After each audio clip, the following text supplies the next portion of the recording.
우리 다 함께 기도하심으로 7월 15일 화요일 매일 예배 시작하겠습니다. 기도합니다. 고마우신 하나님 감사합니다. 오늘도 우리에게 새날 허락하여 주시고 오늘도 우리가 드리는 이 예배를 통하여서 우리 하나님께서 먼저 크신 영광 받으실 줄로 믿습니다. 하나님 오늘도 하나님께 모든 영광과 존귀를 올려드립니다. 어제도 오늘도 앞으로 주님 오시는 그날까지 아버지 저희가 이 땅에 거하는 그날까지 영원히 변치 않으시는 주님의 은혜를 찬양하고 또한 우리가 하나님의 높으심을 경배하며 나아갑니다. 오늘도 우리의 바쁜 일상과 우리의 삶의 어떤 모든 삶의 순간순간 가운데서도 우리가 예배를 사모하는 이 마음으로 주님께 나온 주의 모든 백성들 가운데 하나님께서 놀라운 은혜를 내리워 주시옵소서. 아버지 우리가 삶의 분주함 가운데서도 우리의 생각을 좀 내려놓길 원합니다. 하나님의 거룩하신 임재 앞에 우리가 조용히 머물 수 있는 매일 예배가 될 수 있기를 원합니다.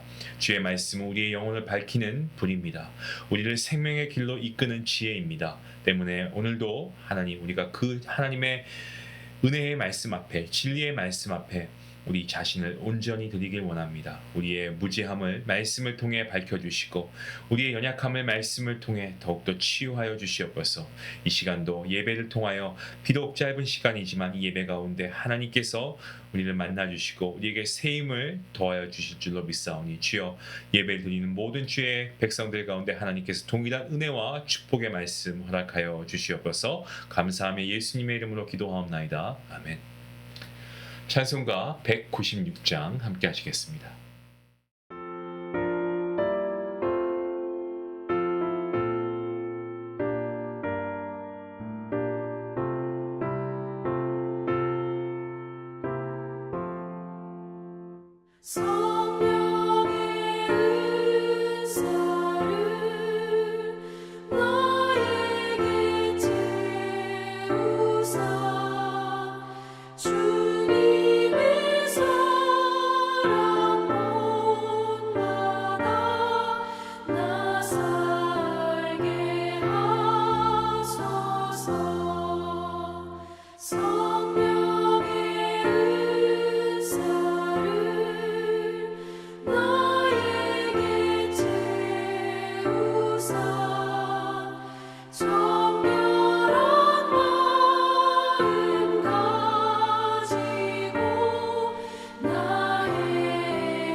하나님께서 주시는 말씀입니다. 어제 이어서 디모데전서 5장 말씀입니다. 17절부터 25절까지의 말씀 되겠습니다. 말씀을 함께 읽도록 하겠습니다. 17절 말씀부터 함께 봅니다. 잘 다스리는 장로들은 배나 존경할 자로 알되 말씀과 가르침에 수고하는 이들에게는 더욱 그리할 것이니라. 성경에 일렀으되 곡식을 밟아 떠는 소의 입에 망을 씌우지 말라 하였고 또 일꾼이 그 삭슬 박는 것은 마땅하다 하였느니라. 장로에 대한 고발은 두세 증인이 없으면 받지 말 것이요 범죄한 자들을 모든 사람 앞에서 꾸짖어 나머지 사람들로 두려워하게 하라. 하나님과 그리스도 예수와 택하심을 받은 천사들 앞에서 내가 엄히 명하노니 너는 편견이 없이 이것들을 지켜 아무 일도 불공평하게 하지 말며 아무에게나 경솔히 안수하지 말고 다른 사람의 죄에 간섭하지 말며 내 자신을 지켜 정결하게 하라. 이제부터는 물만 마시지 말고 내 위장과 자주 나는 병을 위하여는 포도주를 조금씩 쓰라. 어떤 사람들의 죄는 밝히 드러나 먼저 심판에 나아가고 어떤 사람들의 죄는 그 뒤를 따를 것이니 이와 같이 선행도 밝히 드러나고 그렇지 아니한 것도 숨길 수 없느니라. 아멘. 사도 바울은 디모데에게 교회의 지도자인 이 장로에 대해서 배나 존경할 자로 알되 이렇게 얘기하고 있습니다. 그리고 그들의 말씀과 가르침에 수고하는 그러한 모습을 감사하라, 또 존경하라라고 이야기하고 있죠.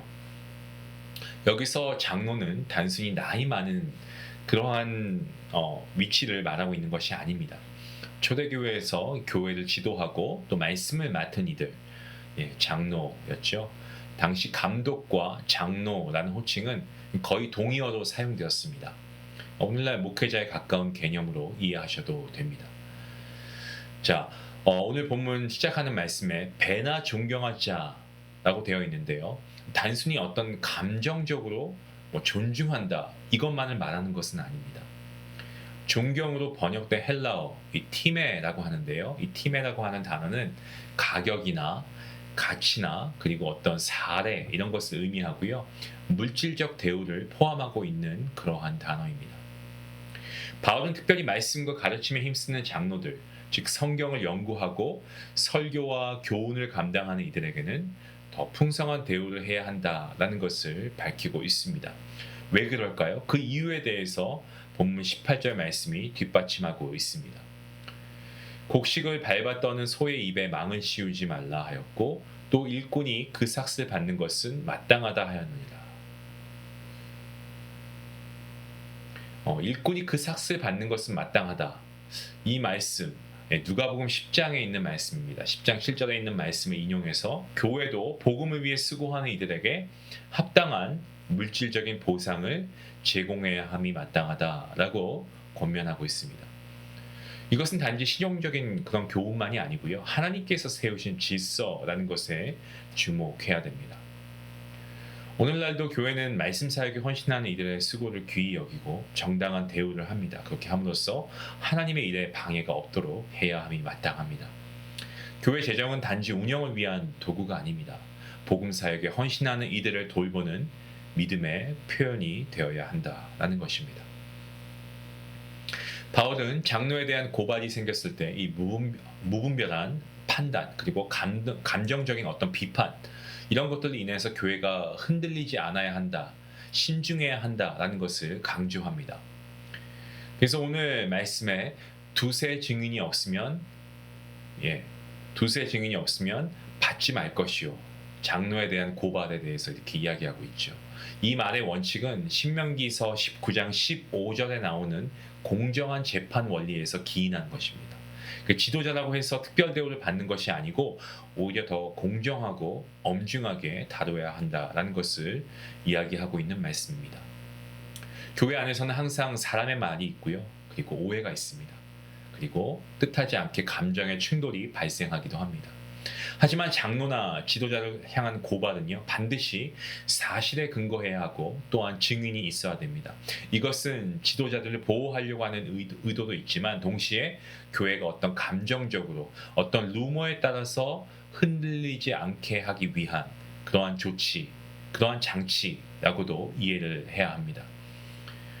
본문 20절 말씀을 보시면 범죄한 자들을 모든 사람 앞에서 꾸짖어 나머지 사람들로 두려워하게 하라라고 말하고 있습니다. 여기서 중요한 표현은 범죄한 이 범죄한이라고 하는 이 원어 헬라어가 현재 분사형으로 되어 있습니다. 무슨 말이냐면 어떤 한 번 그냥 실수하는 일회성의 실수가 아니고 회개하지 않은 채 계속해서 똑같은 죄를 짓고 있는 상태를 얘기하고 있습니다. 교회의 권징이라고 하죠. 이 교회의 권징은 정죄를 위한 것이 아닙니다. 너 잘못했어. 너 잘못했으니까 넌 정말 나쁜 사람이야. 이게 아니고 물론 잘못했지만 어떤 그 사람의 죄에 대해서 정죄하기 위함이 아니고 회개를 촉구하고 공동체를 보호하기 위한 영적 질서를 세우기 위함입니다. 교회는 세상과 달리 죄인을 용서하고요. 그리고 품습니다. 사랑의 공동체. 예, 맞습니다. 하지만 죄를 지었음에도 회개를 거부하는 자를 계속 품는 것은 공동체 전체에 악 영향을 끼칠 수가 있습니다. 마치 바이러스와 같죠. 그래서 바울은 이 권징을 통해서 나머지 지도자들의 이 경각심을 갖게 하고 또 자신도 동일한 실수에 빠지지 않도록 할 것을 이야기하고 있습니다. 중요한 말씀이죠. 본문 21절 말씀에서 바울은 이 권면의 엄중함을 강조하면서 하나님과 그리스도 예수와 택하신 천사들 앞에서 엄히 명하노니 라고 그렇게 단호하게 말하고 있습니다. 그러니까 하나님과 예수 그리스도 그리고 하나님의 뜻을 따르는 거룩한 천사들 앞에서 정의롭고 공정하게 행동하라라는 이 말씀은 교회의 권징이 하늘 앞에서 책임지는 일이라는 것을 분명하게 보여주고 있습니다. 자, 이어서 오늘 본문의 22절과 23절 말씀에서 지도자를 세울 때 신중해야 한다라는 것을 언급하고 있습니다. 아무에게나 경솔히 안수하지 말라라고 권면합니다. 안수는 교회 지도자를 세우는 행위입니다. 이것은 단순히 어떤 행정적인 절차라고 오해하시는 분들이 있는데 그것이 아니고 영적 권위를 위임하는 것입니다. 지도자가 되기 위해서는 신앙의 인격 그리고 삶 가운데 나타나는 어떤 성실함 그리고 말씀에 대한 충실함이 반드시 검증되어야 합니다. 다른 사람의 죄에 간섭하지 말며 라고 되어 있습니다. 또한 이 말은 그 죄에 참여하지 말라는 그런 말입니다. 경솔하게 안수하는 것은 잘못된 사람을 세우는데 책임을 지게 된다라고 하는 그러한 의미의 말씀입니다.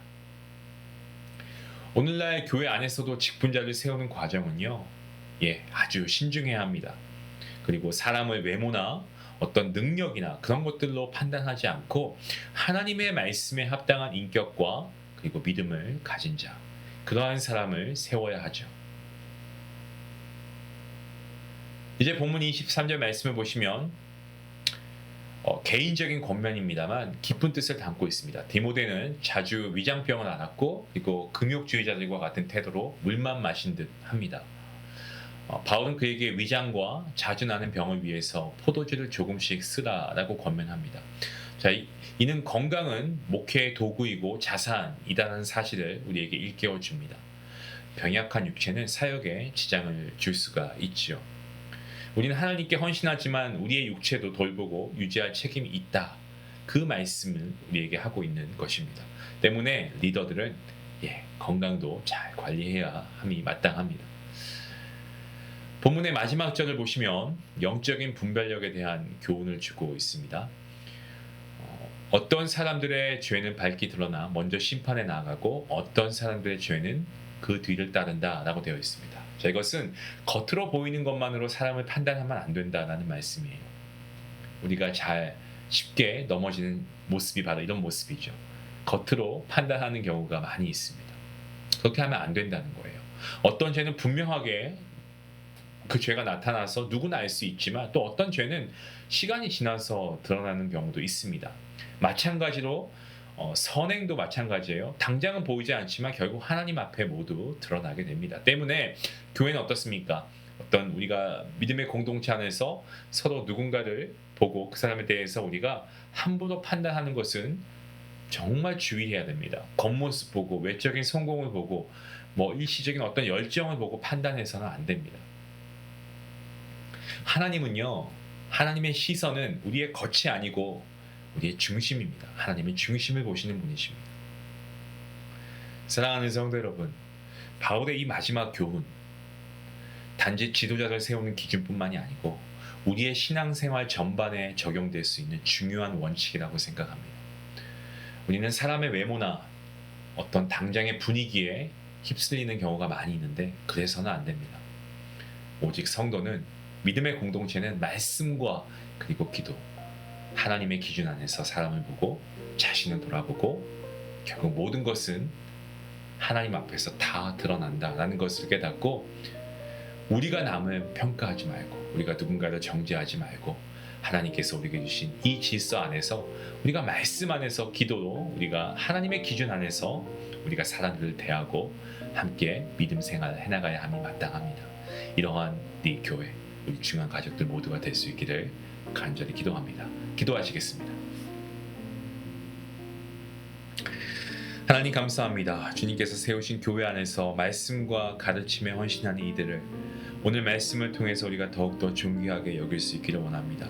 저희가 교회를 바라볼 때 사람의 눈이 아니고 하나님의 시선으로 보게 하시고 또 우리에게 허락하신 지도자들 가운데 우리가 존경과 기도를 통해 그들을 섬기며 또 죄에 대해서는 말씀의 기준으로 분별할 수 있도록 하나님 함께 해주시옵소서. 주님, 경선함을 통하여서 직분자를 세우지 않게 하시고 정말 반드시 우리가 하나님의 말씀을 기준으로 하여 이들을 세울 수 있도록 인도하여 주시옵소서. 저희 모두가 주님의 이름을 망령되이 일컫지 않도록 맡겨진 자리에서 정결하고 신중하게 살아갈 수 있도록 저희 자신도 오늘 말씀을 통해서 다시 한번 되돌아보고 주님 앞에 올바르게 거룩하게 신실하게 그리고 정말 올바른 참된 예배자가 될 수 있도록 하나님 함께하여 주시옵소서. 감사하며 예수님의 이름으로 기도하옵나이다. 아멘.